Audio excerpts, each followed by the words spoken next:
June 7, 1998. Barberton, Ohio.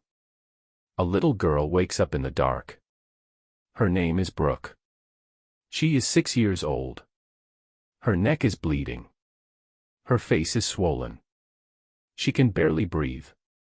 But she is alive. She walks through a house that looks like a horror movie. She steps over broken glass. She sees her grandmother lying on the floor. She doesn't move. She doesn't blink. Brooke picks up the phone. She doesn't call 911 first. She calls a neighbor. The answering machine clicks on. And in the smallest voice you have ever heard, Brooke says, "I'm sorry to tell you this, but my grandma died. I need somebody to get my mom for me. I'm all alone. Somebody killed my grandma." When the police arrive, they ask her who did this. Brooke is terrified. She says the killer looks like Uncle Clarence. And just like that, the investigation ends. Clarence Elkins, a man with an alibi, no criminal record, and no DNA at the scene, is arrested. The police think they have their men. The killer thinks he got away with it. But here is what the killer didn't know. That little girl. She wasn't just a victim. She was a ticking clock. Because 6 years old is old enough to remember the truth. This is the true story of a man who was buried by the system, a wife who became a detective, and the 6-year-old who held the keys to the prison. To understand how an innocent man ends up on death row, you have to go back to that house on 6th Street. Judy Johnson was 58 years old. Legally blind, but fiercely independent. That night, she was doing what she loved, babysitting her granddaughter, Brooke Sutton. Around 2 a.m., the front door, left open to let in the summer breeze, became an invitation for a monster. Judy wakes up on the couch. She tries to fight. She scratches her attacker. She pulls his hair. But the man is too strong. He rapes her. He beats her so hard that her skull, her jaw, and her collarbone shatter. Finally, he strangles her to death. In the back bedroom, 6-year-old Brooke hears the noise. She does what any kid would do. She gets up to check. She walks into the kitchen. And she sees him. A tall man, standing over her grandmother. Brooke later told police, "It scared me, so I ran back to the bedroom." She hides under the blanket. She pretends to be asleep. It doesn't matter. The monster isn't done. He follows her. He hits her in the face so hard she flies off the bed. He rapes her. He cuts her throat.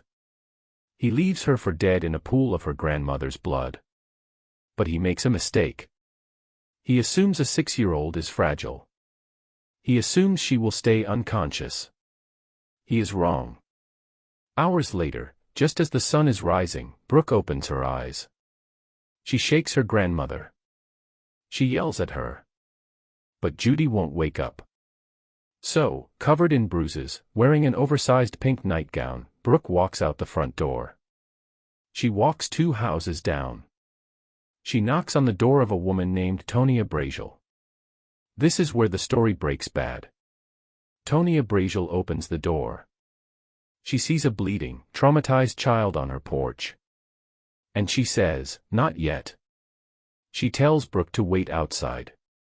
She's making breakfast for her own kids. Let that sink in.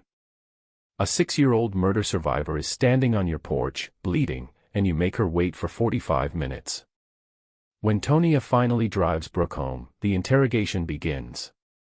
The police ask, "Who did this?" And Brooke says the words that will destroy her family. It looked like Uncle Clarence. It sounded like him. But here is the nuance that the police ignored. A 6-year-old's brain works differently. Looks like does not mean is. Brooke later tried to explain this. She told a family friend that day, "I think it sounded like him."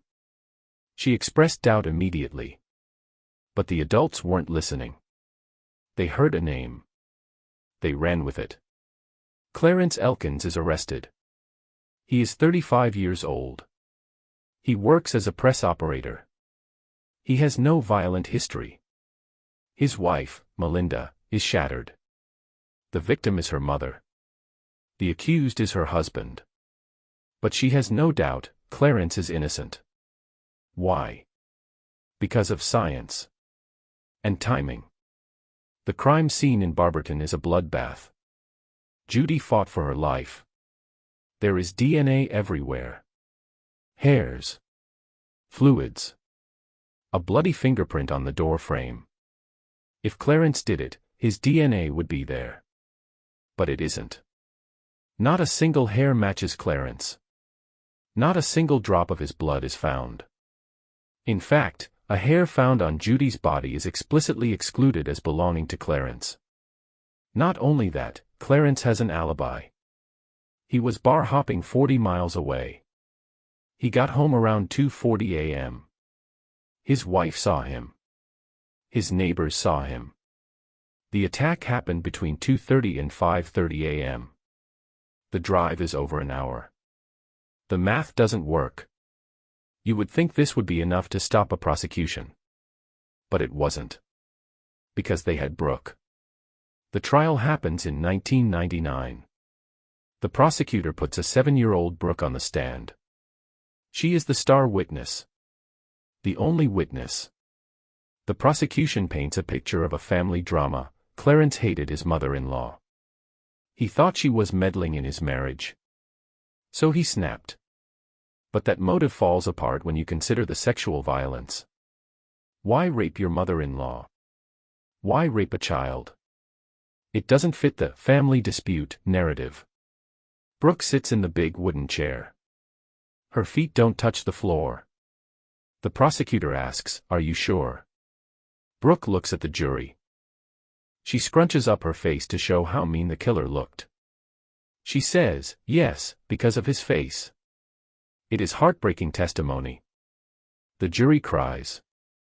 And on June 10, 1999, they convict Clarence Elkins. He is sentenced to life in prison. 55 years. He will be eligible for parole in 2054. He is 36 years old. Melinda Elkins loses her mother, her husband, and her home. She is shunned by family members who think she is a traitor for believing Clarence. But Melinda does something that most people wouldn't do. She starts investigating. 3 years pass. Brooke is now 9. She is living with the guilt of having sent her uncle to jail. And she finally works up the courage to tell the truth. In a videotaped deposition, Brooke recants. She says she isn't sure it was Clarence. She says she was scared. She says the prosecutors coached her. But the legal system hates admitting mistakes. The judge looks at the tape and says, essentially, Brooke has been exposed to too many biased people. He denies the request for a new trial. Clarence is stuck. But not for long. Because while he is rotting in prison, he realizes something. The guy who lives in the cell next to him. The one with the scratches. He looks familiar. This is the part that sounds like a movie, but it really happened. Melinda, investigating from the outside, realizes who the real suspect should have been, Tonia's husband, Earl Mann. Remember the neighbor who left Brooke on the porch? That was Earl's house. On the morning of the murder, Earl came home with deep scratches all over his back. His wife covered for him. Earl Mann is a predator. He was in and out of prison for rape. And in 2002, he ends up in the same prison as Clarence Elkins. Clarence watches him. He waits. He knows that if he can just get Mann's DNA, he can prove his innocence. But how? In prison, you don't have access to cheek swabs or blood tests. You have access to trash. Clarence watches Earl Mann like a hawk. One day, Mann finishes a cigarette. He flicks the butt into the dirt. Clarence waits until the coast is clear. He walks over. He picks up that disgusting, wet, trampled cigarette butt. And he hides it in the pages of his legal book. He smuggles it out of the prison. He sends it to his lawyer. and the lawyers send it to a DNA lab. The results come back. The DNA on that cigarette butt. It matches the DNA profile found on the murder weapon and on Judy Johnson's body. It is a 100% match for Earl Mann. Let me repeat that. The police had DNA at the scene that didn't match Clarence. They had a man, Earl Mann, who lived 2 doors down, who had scratches on his back, and who had a history of violence. And they ignored it. When confronted, the prosecutors still refused to let Clarence go. They call the DNA inconclusive. It takes a media firestorm. It takes the Ohio Attorney General stepping in. It takes Melinda Elkins nearly dying of exhaustion. Finally, on December 15, 2005, the state admits defeat. Clarence Elkins walks out of prison a free man. He has served 7.5 years for a crime he didn't commit. But the story doesn't end with his freedom. You might expect Clarence to be angry at Brooke. She is the reason he went to jail. Her testimony put him there. When Clarence gets out, the media asks him, "Do you blame your niece?" Clarence says no. He knows that Brooke was just as much a victim as Judy was. She was a pawn. The adults, the neighbor, the police, the prosecutors, they built the narrative. They took her doubt and turned it into certainty. And what about Earl Mann? The real monster? In 2008, Earl Mann is put on trial for the murder of Judith Johnson. He is convicted and sentenced to 55 years to life. The same sentence Clarence served. But here is the haunting part. When police arrested Mann for an unrelated burglary in 1999, just months after Judy's murder, he looked at the cops and asked, "Is this about the lady who got robbed and killed next door?" The cops hadn't even mentioned the murder. He confessed to knowledge of the crime before they asked. If the police had listened to him then, or if they had tested the DNA, or if they had just listened to the 6-year-old when she said she wasn't sure, Clarence would have spent 0 days in prison. Today, Clarence Elkins lives as a free man. He forgave Brooke the moment he saw her again.